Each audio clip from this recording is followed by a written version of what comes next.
բավականին հնչեղ էին զարգացման ծրագրերը, օրինակ ձեր զարգացման ծրագրում ոչ թե մեկ, այլ մեկից ավելի ապաստարանների մասին էր խոսվում, որը պետք է կառուցվեն, բայց փաստացի տեսնում ենք մեկ ապաստարանի համար քաղաքի բյուջեն չի հերիքում։ Ձեր զարգացման ծրագրում ծայրամասային թաղամասերից օրինակ կոմբինատի զարգացումը պետք է դառնա այնպիսին, որ զբոսաշրջիկներին գրավեր։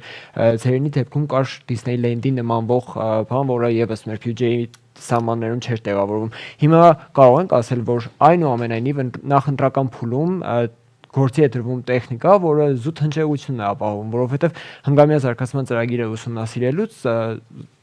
նշված կետերից որևիցե մեկը մենք չենք տեսնում, որ ընդգրկվել է մասնավորապես այն դեպքում, երբ որ երկրորդ քվեարկությամբ ընդունվեց հնգամյա զարգացման ծրագիրը։ Տեսեք, մենք մեր ծրագրերը, երբ որ առաջ ենք քաշում եւ ներկայացնում ենք, որ կարող ենք սա անել, դրանք լիովին փաստարկված են, ինչի որովհետեւ մենք կենտրոնական իշխանության մաս ենք կազմում, շատ լավ հասկանում ենք, որ այո, Գյումրու բյուջեն բնականաբար այդպիսի մեծածավալ աշխատանքներ իրականացնելու հնարավորություն չի տալիս եւ առաջիկայում դժվար էլ տա։ Բնականաբար այդ ամենը չափելի են լինում, որովհետեւ բոլորը գալիս են քաղաքը իշխանությունը վերցնելու, բոլոր քաղաքական ուժերը ունեն իրենց տեսլականը, իրենց զարգացման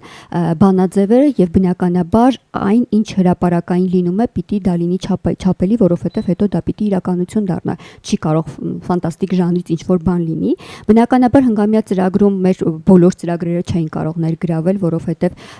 5 քաղաքական ուժ կար, նախ այնտեղ քաղաքի զարգացման հիմնական պլանի վրա են ոնց որ հավաքել այդ ամենը եւ այլն։ Ծրագրերի հետ կապված իհարկե ծրագրերը իրատեսական էին, հաշվարկված էին, մտածված էին, հա, այն մոդելը, որը մենք պատկերացնում էինք Գյումրին ակտիվացնելու ու այդ ակտիվության միջոցով այդ միջոցառումների, որոնք նախատեսում էինք կազմակերպել, ու այդ միջոցով եւ տուրիստական հոսք ապահովել եւ բիզնեսի ակտիվություն ապահովել քաղաքում, իհարկե հաշվարկված էր, իհարկե փորձված էր, այսինքն մեր խմբակցության ներկայացուցիչները մեկ անգամ չէ որ ապացուցել են, որ այդ ամեն ինչը կարող են սահուն կազմակերպել ու էֆեկտը բերել քաղաքին, թե վարտավառը, հա, թե վերջին զանգը, որոնք կազմակերպվել են, ռեալ գործնական ապացույցներ են, ցավոք չի ընտրվել, այդ ծրագիրը չի ընտրվել, հավանության չի արժանացել գյումրեցիների կողմից ու մենք առաջնորդվել ենք այն զարգացման պլանով, որը ներկայացրել է այս պահին կառավարող ուժը